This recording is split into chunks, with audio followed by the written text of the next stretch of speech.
My name is Apeksha Gaikwad. I am in 8th standard. My class name is Integrate Classes Latur. Today I am solving 11 trigonometry problem. So let's start. Prove that tan theta upon 1 plus tan square theta bracket square plus cot theta upon 1 plus cot square theta bracket square is equal to sin theta into cos theta. So LHS is equal to tan theta upon 1 plus tan square theta ची value आहे sec square theta bracket square plus cot theta upon 1 plus cot square theta ची value आहे cosec square theta bracket square is equal to tan theta upon sec square theta bracket square ला आपण sec 4 theta असे लिहू plus cot theta upon cosec 4 theta is equal to tan theta.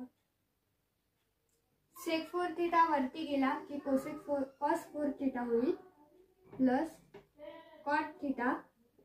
cosec 4 theta वरती गेला की sin 4 theta होईल sin 4 theta is equal to tan theta ला आपण sin by cos लिहूयात. So sin theta upon cos theta into cos 4 theta plus cos theta upon sin theta. cot theta ला आपण cos by sin लिहून घेतलं into sin 4 theta. So इथे same येईल. So हे कॅन्सल होतील.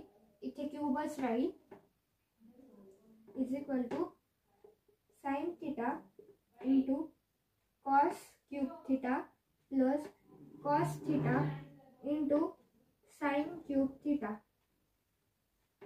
इज इक्वल टू इथे सेम व्हॅल्यूज येत आहे म्हणून आपण कॉमन काढूयात.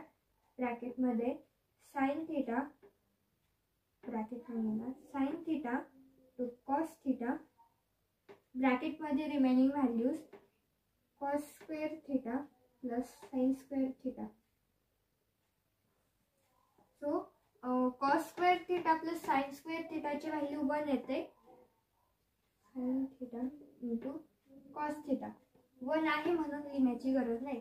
So is equal to RHS. So LHS is equal to RHS. Thank you.